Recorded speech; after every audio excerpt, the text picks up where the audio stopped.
Bismillahirrahmanirrahim. Assalamualaikum warahmatullahi wabarakatuh. Apa kabar teman-teman semuanya? Selamat pagi. Semoga hari ini masih diberikan nikmat sehat, masih tetap menjaga aturan yang dianjurkan pemerintah, dan juga pastinya teman-teman ingin sekali ya wabah ini cepat berlalu. Akan tetapi kita semuanya harus tetap bisa menyadari bahwa semuanya butuh proses, dan kita berharap dengan kepatuhan kita untuk menjaga kesehatan akan lebih mempercepat proses semuanya. Dan untuk itu, mari kita awali pertemuan kita dengan berdoa dulu, agar apa yang didapatkan menjadi lebih bermanfaat. Silakan berdoa mulai. Ya, terima kasih. Baik, teman-teman. Hari ini saya akan menyampaikan tentang materi tren dan isu keperawatan, di mana materi ini saya sarikan dari hasil sebuah intisari dari seorang perawat juga, yaitu Naili Huzaimah, dan akan saya sampaikan di pertemuan kita kali ini. Baik, langsung saja ke slide berikutnya. Jadi untuk tren dan isu keperawatan ini menjadi sebuah keniscayaan, di mana kita harus melihat semua sudut pandang dari saat ini, kemudian apa saja yang sedang dibicarakan orang, dan apa saja fakta yang terjadi. Dan sepertinya dengan adanya wabah COVID-19 ini menjadi salah satu bahasan yang saat ini menjadi sebuah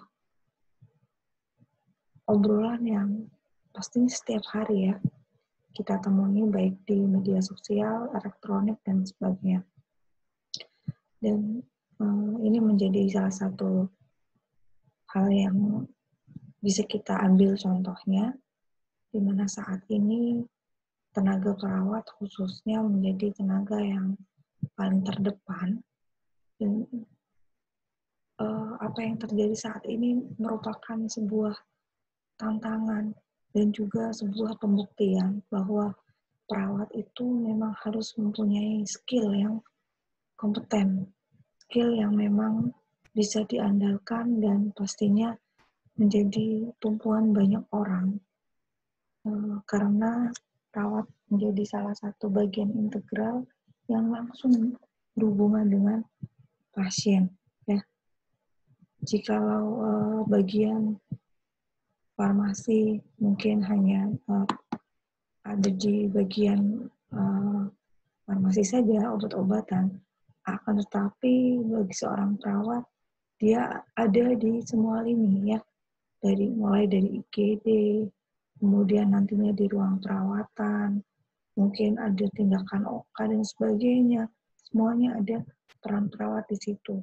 Dan untuk itu peran perawat saat ini saya rasa menjadi sangat-sangat penting dan sangat krusial untuk dibahas.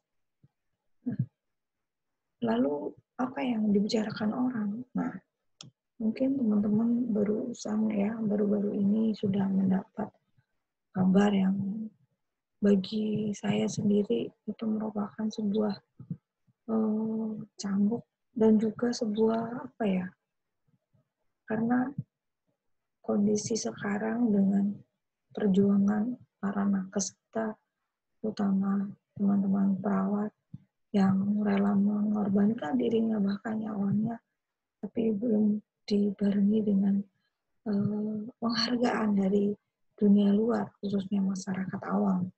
Dan ini menjadi hal yang sangat menyedihkan, juga menjadi bahan introspeksi tersendiri buat kita ya.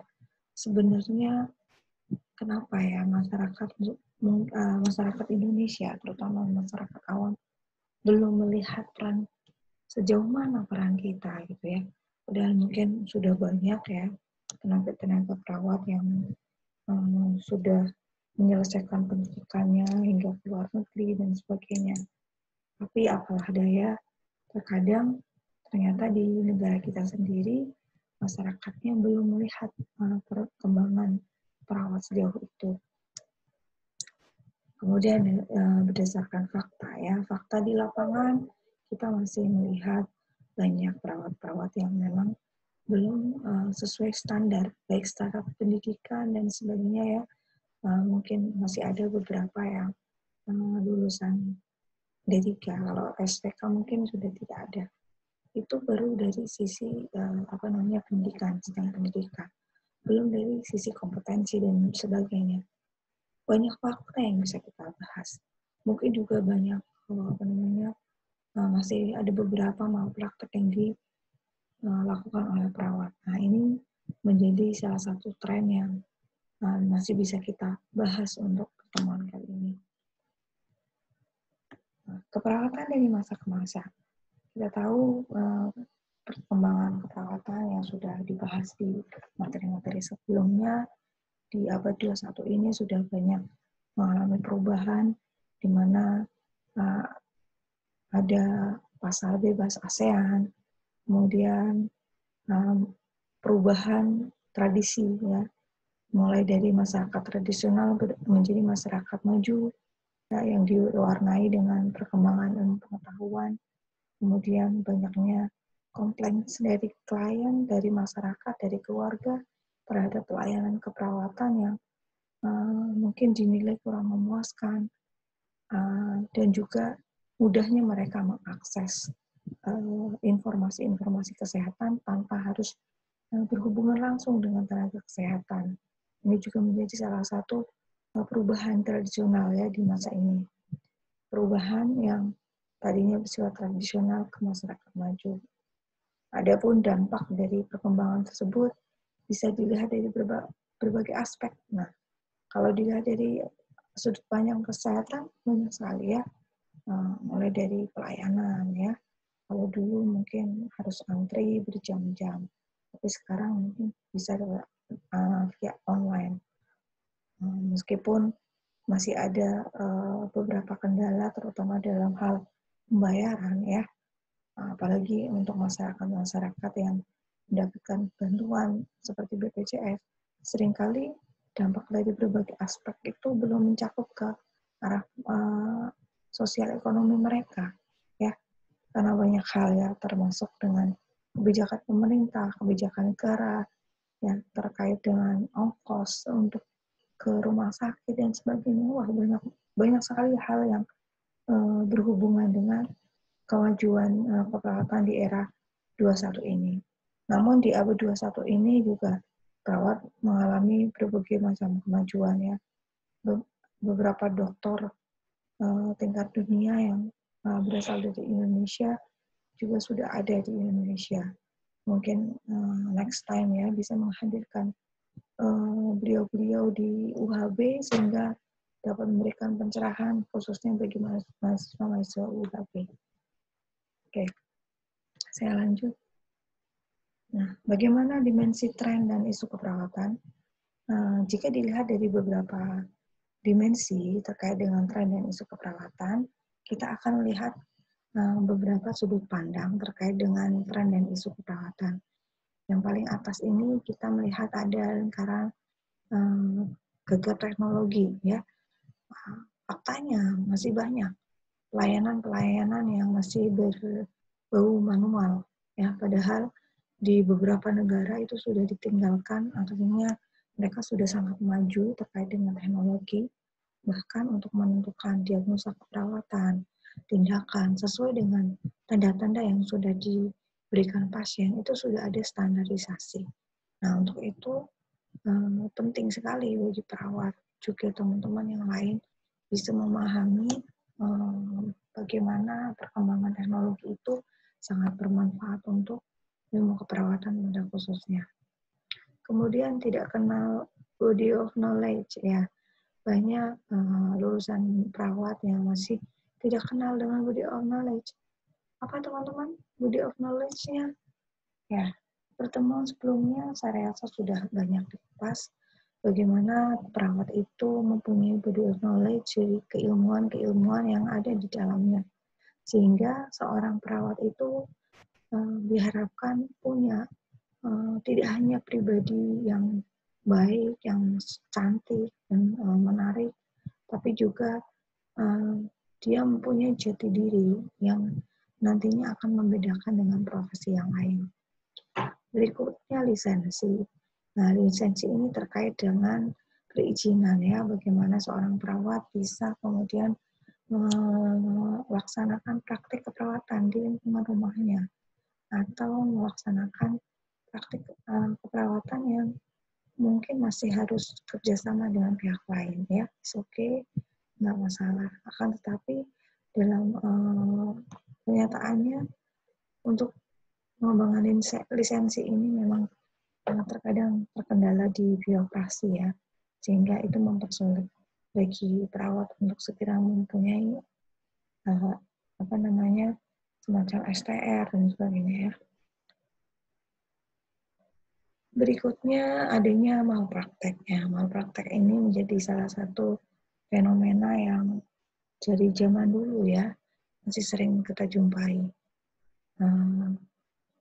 Meskipun dari secara perundang-undangan sudah jelas dan sebagainya, akan tetapi dalam prakteknya, dalam kenyataannya, kondisi perawat-perawat yang melakukan malpraktek ini juga masih banyak, ya.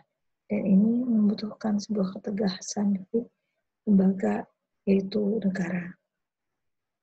Kemudian ada kelalaian. Kelalaian ini sering dijumpai pada saat melakukan asuhan keperawatan, ya. Dan hal ini pastinya akan mempengaruhi mutu dari asuhan keperawatan. Oleh karenanya, di dalam pembahasan tren dan isu keperawatan adalah bagaimana mengarahkan perawat agar dalam kesehariannya misalnya tidak sampai lupa untuk menggunakan APD, kemudian aturan yang ada di profesi dan sebagainya, ya, sehingga kehidupan untuk menambah keilmuan, mengaplikasikan ilmu juga akan semakin terasa. Berikutnya kepuasan klien minimal. Kepuasan klien menjadi sebuah keniscayaan untuk semua pelayanan keperawatan, ya, baik perawat maupun kesehatan yang lain, bahwa yang dibutuhkan pasien itu memang ada, yang dibutuhkan pasien itu memang disediakan oleh perawat dan lingkungannya. Dan hal ini pastinya akan meningkatkan kepercayaan publik terhadap kepuasan yang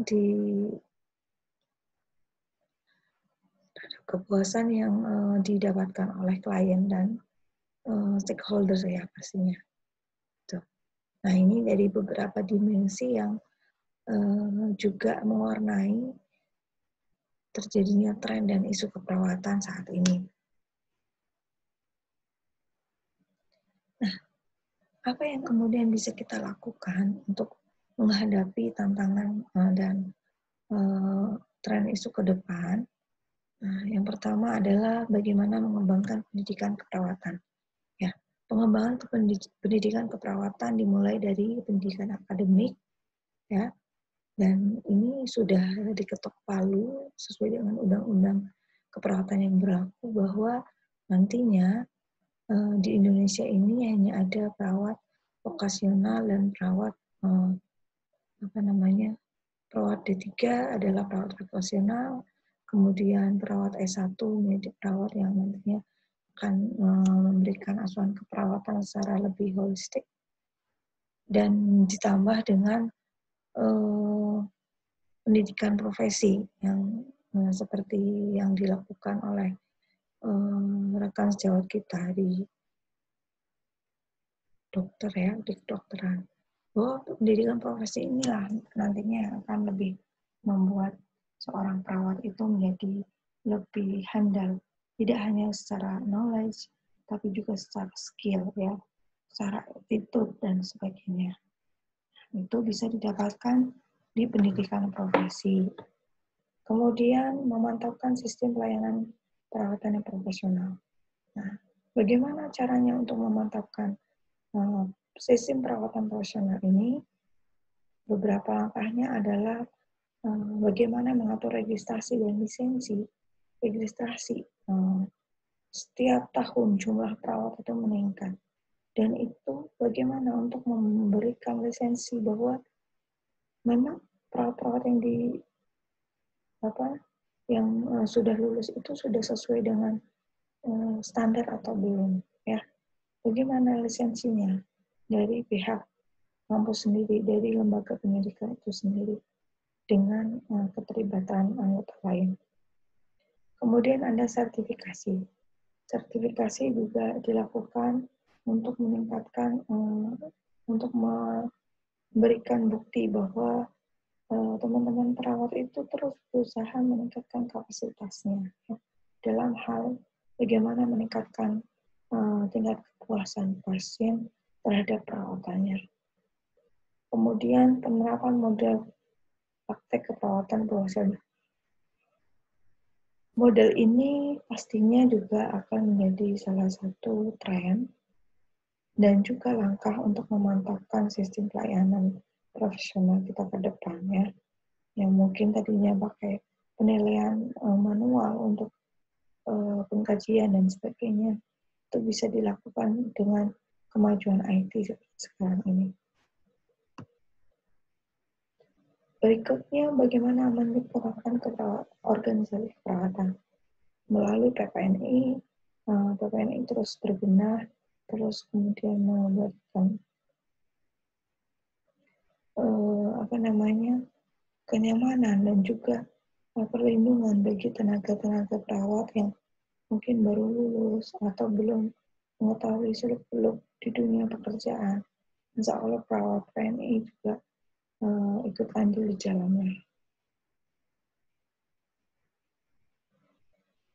Selanjutnya, dari sisi penyempurnaan organisasi, ya kita bisa melihat peran PPNI dan juga peran INEC, ya. Nah, ini lembaga-lembaga yang mungkin sudah terkenal di dunia, ya. IFNI, INEC itu pastinya sudah terkenal, dan ini akan sangat membantu peningkatan, ya, peningkatan kapasitas, peningkatan kemampuan untuk menguasai dunia dan perkembangan perawatan saat ini. Kemudian profesionalisme perawat. Untuk melihat profesionalisme perawat, ada 3 indikator yang nantinya bisa menjadi bahan kajian untuk kita bahas. Pertama, nilai intelektual. Body of knowledge dari perawatan tidak boleh hilang, karena itu merupakan bagian yang penting di mana seorang perawat melakukan tindakan akan diilhami dari komponen yang ada di the body of knowledge ini. Kemudian pendidikan berkelanjutan, ya, diharapkan semua lulusan tidak hanya D3, ya, tapi nanti teman-teman juga terus meningkatkan kapasitas dengan meningkatkan pengetahuan. Kemudian yang ketiga, nilai intelektual itu dilakukan dengan cara menggunakan pengetahuan dalam berpikir serta kritis dan kreatif, ya. Berpikir kritis dan kreatif. Adapun profesionalisme yang kedua menurut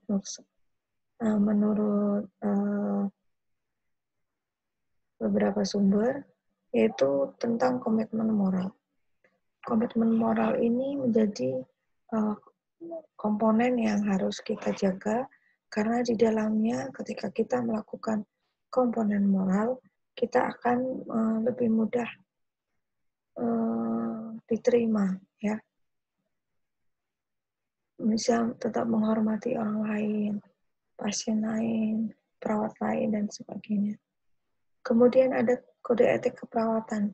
Inilah yang nantinya akan mengatur ya bagaimana tingkah laku perawat ya. Jadi dengan adanya COVID-19 ini harapannya masyarakat itu akan menjadi lebih percaya bahwa tidak hanya tenaga kesehatan saja ya, tapi juga dari situ kita bisa berbagi dengan masyarakat umum ya, sehingga nantinya komitmen moral ini akan lebih terjaga. Kemudian otonomi ya, otonomi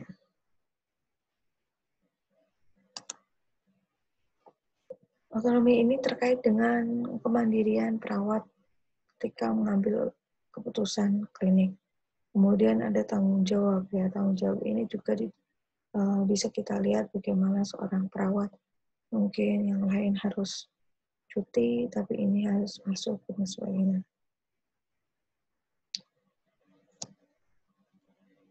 Nah, tren isu yang sekarang terjadi adalah saat ini belum jelas faktanya dan juga orang membicarakan tentang fakta isu keperawatan ini. Nah, isu keperawatan meliputi isu dalam pendidikan keperawatan, yaitu seleksi mahasiswa keperawatan yang mungkin belum ada standarisasi yang baku, kemudian menjamin stikers tanpa standar isolasi, terjadinya gap antara teori di kelas, praktek lingkungan, dan lack of quality lecture.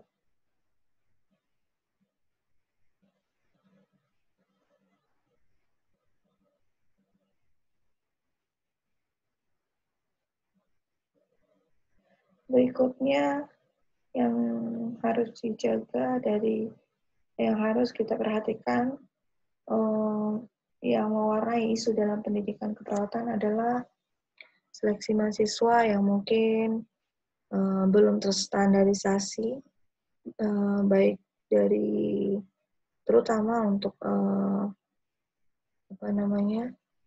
seleksi mahasiswa keperawatan di luar instansi pemerintah ya. Nah, ini juga harus menjadi bahasan. Menjamurnya stikers tanpa standarisasi, gap antara teori di kelas dan praktek di klinik, lack of quality file ya. Kemudian fasilitas laboratorium kurang memadai.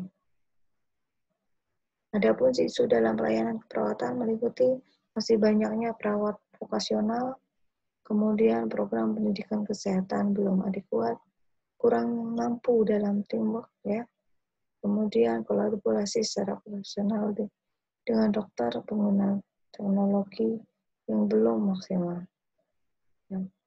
Terakhir, isu umum tentang kesehatan adalah tentang aborsi dan euthanasia.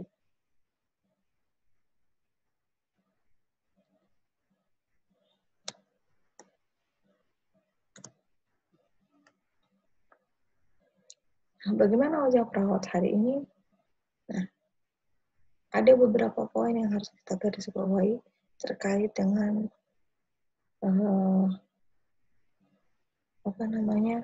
bagaimana kita menghadapi era bebas yang sebentar lagi kita hadapi. Yang pertama adalah manajemen konsultasi dalam keperawatan. Manajemen ini dimaksudkan bagaimana mengatur komunikasi agar pasien tetap dapat obatnya. Kemudian critical thinking, pengobatan alternatif dan komplementer, tapi bencana, neglect test ya. Kemudian evidence based practice.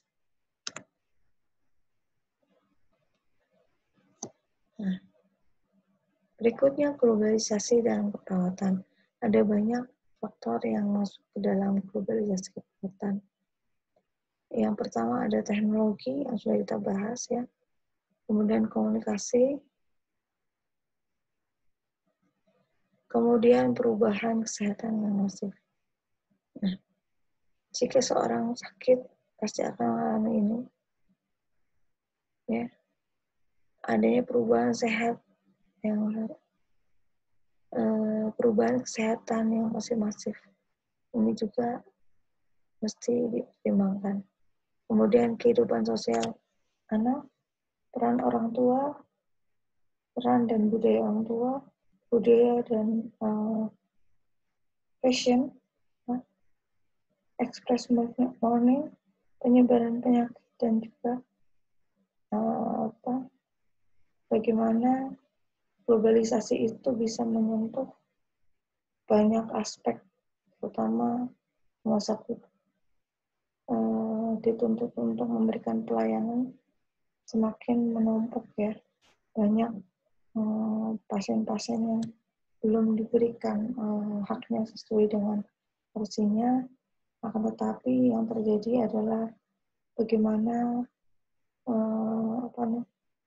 menyentuh ya para perawat agar semakin baik ke depannya.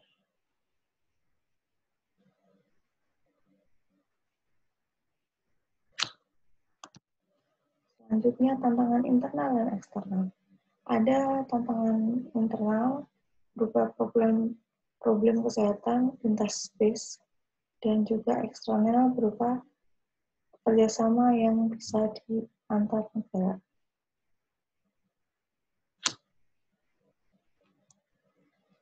Selanjutnya, globalisasi juga masih menjadi tren dan isu keperawatan saat ini, di mana adik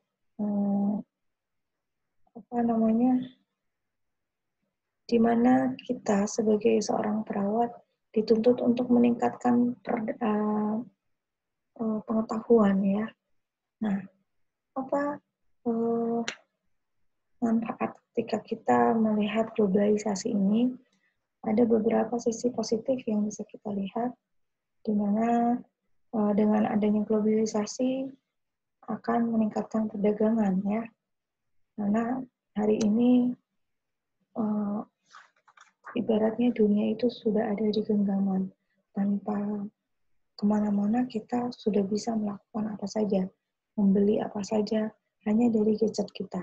Ya, itu dari sisi peningkatan perdagangan, kemudian peningkatan perekonomian juga sama, meskipun dalam kondisi wabah seperti sekarang ini, ya, dengan adanya globalisasi, adanya daring, semua terkoneksi dengan internet. Nah, ini menjadi sebuah tantangan bersama. Adapun sisi negatifnya adalah kesenjangan derajat kesehatan, ya. Yang kaya bisa sehat, tapi yang miskin mungkin tidak bisa sehat. Atau kalau sehat mereka harus banyak mengeluarkan biaya. Nah, ini yang kemudian bisa menjadi sebuah pemikiran kita bersama.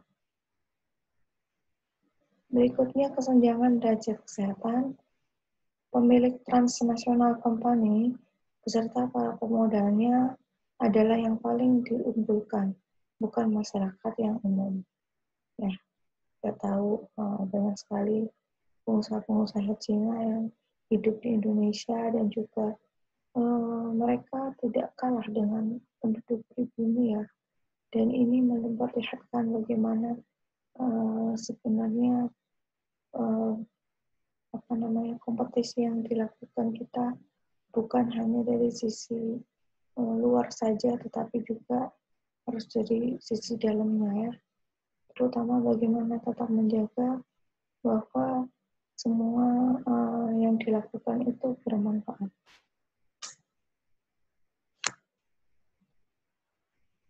Nah, selanjutnya, kompetisi perawat. Kita bisa melihat bagaimana persaingan di dunia keperawatan itu semakin ketat ya.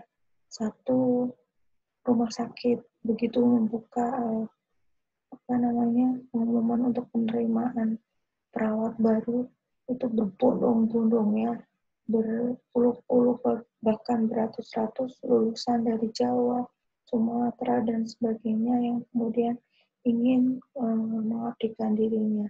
Nah, disitulah ketika harus berkompetisi dengan perawat lain, itu kita lebih bisa melihat diri kita apakah memang selama ini kita sudah layak disebut perawat profesional atau belum. Nah, ada pun tantangan yang bisa dilihat baik tantangan internal maupun eksternal, yaitu pelaku keperawatan, asuhan keperawatan, dan praktik keperawatan. 3 hal ini harus selaras dan juga menjadi sebuah kekuatan bagi perawat, sehingga ketika ada pihak luar yang meragukan atau kemudian menyepelekan atau tidak menganggap profesi perawat, 3 hal ini bisa menjadi salah satu bukti bahwa kita memberikan tenaga kesehatan, perhatian, dan sebagainya. Kemudian dari sisi eksternal, ya mungkin kalau dari sisi eksternal nanti bisa dibahas kapan-kapan. Tantangan eksternal berupa liberalisasi perdagangan, jasa pelayanan keperawatan menjadi sebuah keniscayaan yang harus kita hadapi bersama. Nah, untuk tantangan di dunia, di era global saat ini adalah potensi pasar ya akan semakin besar dengan melihat Indonesia yang semakin luas. Kemudian pertumbuhan ekonomi cukup menjanjikan, SDM yang rendah, dan juga penguasaan teknologi yang terbatas. Ya, baik. Sebagai slide terakhir, saya kutipkan kata-kata menurut George Bernard Shaw bahwa life isn't about finding yourself, life is about creating yourself. Teruskan untuk tetap kreatif, namun tetap humble, ya. Tingkatkan kapasitas menjadi seorang perawat profesional. Sampai ketemu lagi di pertemuan selanjutnya. Assalamualaikum warahmatullahi wabarakatuh.